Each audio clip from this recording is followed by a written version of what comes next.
I'm Don Hedrick, Chief of Police with the Rapid City Police Department. And Kevin Tone, Payne County Sheriff.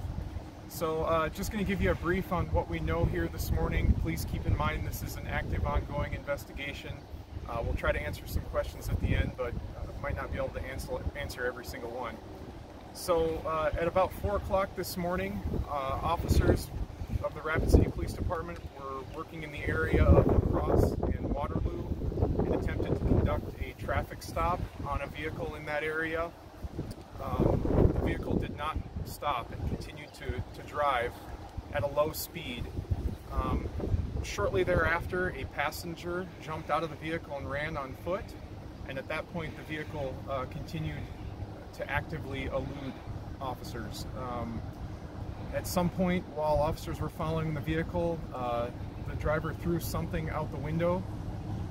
Officers again continued to follow the vehicle towards the area of Campbell Street.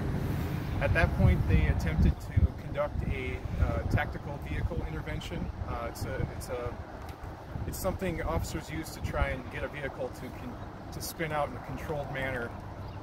They attempted to utilize that tactic. It did not work. The vehicle continued onto St. Pat and onto South Valley Drive here and pulled into Terrace Street.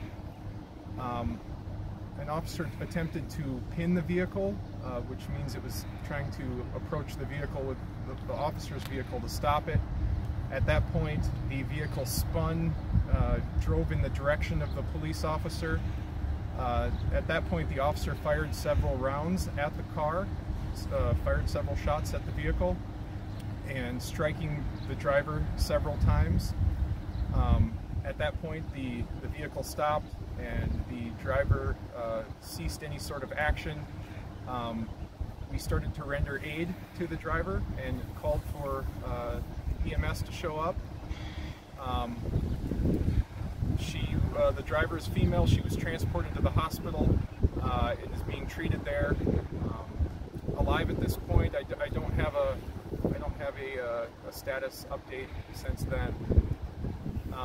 And you know, I'll turn it over to the sheriff here just to kind of talk about what we did from there.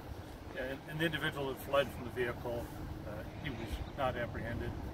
Don't know who that was at this point, but we'll be assisting the DCI Division of Criminal Investigation with follow-up. We initially secured the scene with our deputies and held the perimeter until the Division of Criminal Investigation arrived and